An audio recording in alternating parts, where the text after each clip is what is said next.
ini kemarin saya katakan bahwa kamu kok kita maksudnya kenapa kok nggak di Indonesia, kenapa di Arab, padahal sana itu kan tempat-tempat orangnya dulu kok malah di sana gitu loh maksudnya. Ini katanya orang ini bener nggak? Itu selama itu masih katanya atau kita mendengar dari pendahulu-pendahulu atau orang-orang tua kita itu atau guru-guru kita itu bahwa Al-Quran diturunkan di Arab karena di Arab pada saat itu terjadi kemaksiatan dan kezaliman. Itu kan kita harusnya jadi berpikir secara logika kan, apakah hanya negara Arab saja yang terjadi kezaliman dan kemaksiatan sehingga Al-Quran diturunkan di negeri Arab, kenapa tidak di Indonesia, kan seperti itu kan. Zalim, dikatakan zalim itu kan ketika kita ini memutuskan suatu perkara tidak dengan apa yang telah diturunkan oleh Allah, itu disebutnya kan zalim, bener nggak?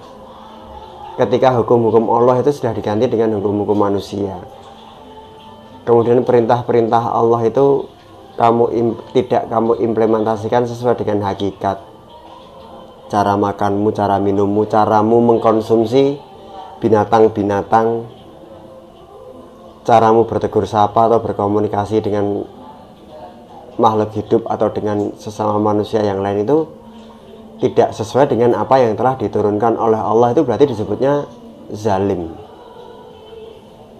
Tetapi begini ya, ini pertanyaanmu kepadaku kan, berarti yang wajib menjawab itu hanyalah orang yang ditanyakan. Karena begini, ketika saya nanti menjawab, jawaban saya ini pasti akan berbeda terhadap orang lain yang sedang kamu berikan pertanyaan yang sama. Jawabannya akan menjadi berbeda. Kenapa Al-Quran ini diturunkannya di Arab? Al-Quran ini kan sebagai pedoman hidup bagi manusia, benar ya? Hadza basairu linnasi wa hudau wa rahmatul liqaumi yuqinun. Al-Quran ini adalah pedoman bagi manusia, petunjuk serta rahmat bagi orang-orang yang meyakini. Itu disebutnya Al-Quran. Tetapi ketika Al-Quran ini diturunkannya di negeri Arab, ayatnya berkatanya pedoman hidup bagi manusia, gitu loh. Ini ketika Al-Quran ini diturunkan secara bersama-sama di Indonesia, kemudian di Arab, kemudian di Afrika, kemudian di China, kemudian di Tokyo, kemudian di Kalimantan, kemudian di Eropa, kemudian di Jakarta, itu turunnya sekali turun break seperti itu, maka kan kita hanya akan mengambil salah satu samplingnya kan.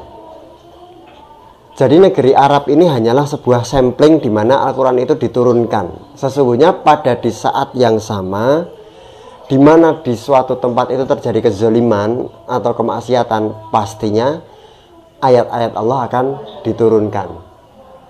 Bener nggak? Paham nggak maksudku? Al-Quran ini kan firman-firman Allah yang atau sebagai gagasan atau ideologinya Allah yang diturunkan atau dituliskannya di dalam Al-Quran. Ketika Al-Quran ini berkata sebagai pedoman hidup bagi manusia, maka sesungguhnya Al-Quran ini diturunkannya di alam semesta, begitu kan. Ini kan mengenai ayat-ayat. Ayat-ayat itu ketika kamu mengimplementasikan bahwa alif, ba, ta, fa, jim itu kemudian membentuk suatu kalimat menjadi bismillahirrahmanirrahim, itu maka kamu katakannya sebagai ayat, ya kan. Tetapi ayat itu sebenarnya itu tidak harus atau tidak hanya tertulis di dalam Al-Quran kan.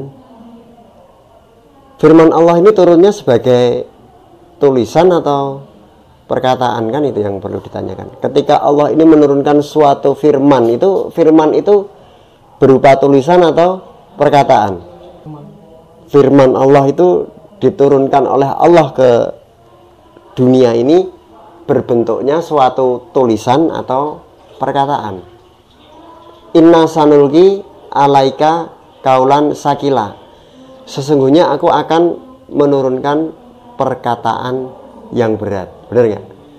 Berarti kan Allah itu tidak menurunkan suatu firman-Nya itu dalam bentuk tulisan, tetapi melalui prosesnya itu diwahyukannya kepada Muhammad, kemudian atas petunjuk Rasulullah, atas petunjuk Nabi Muhammad ini maka dituliskannya oleh Utsman. Ini kan suatu analogi bagaimana proses turunnya Al-Quran ini ke muka bumi. Ketika dikatakan itu turunnya di Arab, maka kamu tidak akan pernah menganggap bahwa Arab itu bagian dari alam semesta.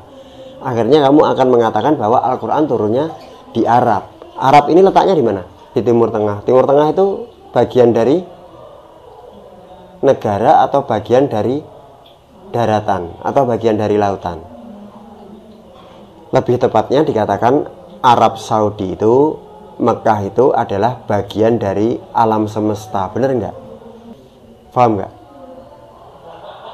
Ketika terjadi gempa di Jogja, Jogja ini bagian dari Indonesia kan?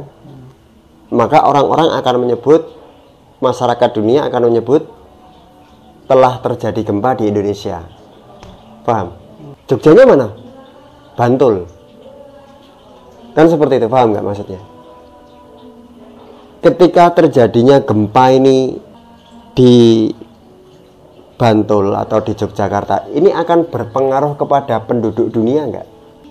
Pengaruhnya itu loh, ketika gempa ini turunnya atau terjadinya di Yogyakarta, itu pasti akan mengaruh kepada seluruh umat manusia, ya kan? Ketika terjadi gempa di Jogja itu, akhirnya orang Jepang membantu, ya kan?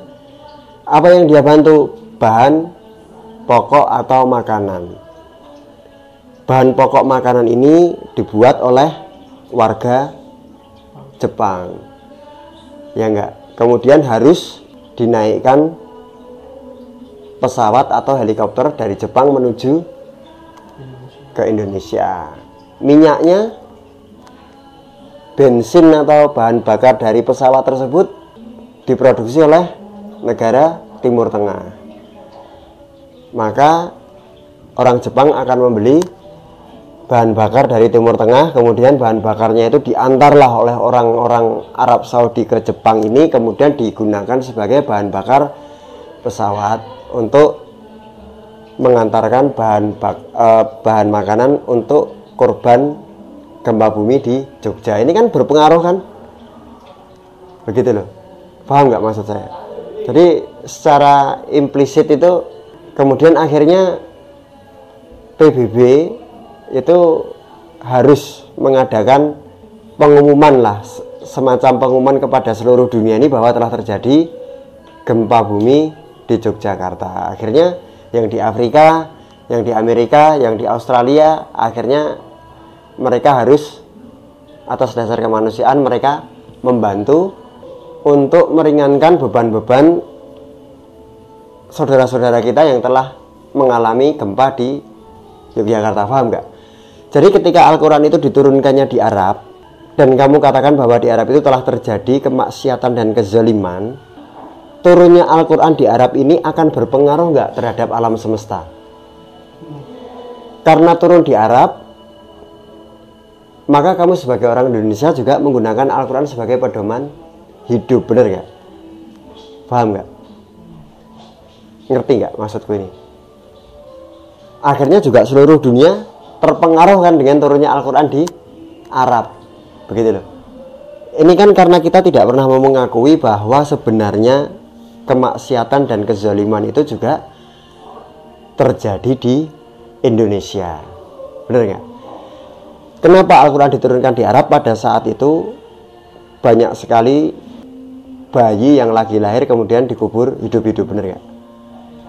Ini kan karena kamu memaknainya ketika ada seorang wanita itu melahirkan bayi, kemudian digali kubur, kemudian dimasukkan, kemudian ditutup lagi dengan tanah, akhirnya itu kamu katakan bahwa bayi dikubur hidup-hidup. Tetapi kan ini terjadi juga kan di Yogyakarta. Nah, ketika kita itu berhenti di perempatan lampu merah kantor pos besar Malioboro, tidak jarang pada tiang lampu merah itu kan terdapat iklan dari kertas gitu kan, terlambat bulan hubungi sekian sekian sekian sekian, paham nggak? Nah, itu karena apa yang mereka jual itu adalah obat yang digunakan untuk menggugurkan kandungan, bukan obat untuk melancarkan haid secara haid yang dia tidak lancar. Tetapi ketika seorang wanita itu mengandung, dia akan berhenti haid. Bagaimana caranya? Digugurkan kandungannya melalui obat-obat yang mereka jual secara gelap. Ini kan makna dari kezaliman dan kemaksiatan, benar nggak? Apalagi misalnya contoh-contoh maksiat atau kezaliman di Arab itu apa? Menyembah Tuhan selain Allah. Nah, kalau pertanyaan yang semacam ini kan sudah sering sekali saya sampaikan atau saya analogikan bahwa sebenarnya kita ini sekarang juga menyembah Tuhan selain Allah. Sering sekali kan, ketika kamu itu tata cara makan dan minummu ini tidak dengan apa yang diturunkan oleh Allah, itu berarti kamu sedang tidak menyembah Allah sebagai Tuhan. Paham gak? Secara sunatullah, Allah itu telah menciptakan manusia itu untuk mengkonsumsi air putih sebagai minuman. Ketika kamu haus, maka sunatullahnya kamu harus minum. Ini sunatullah, berarti ketetapan dari Allah sebagai Tuhan kita.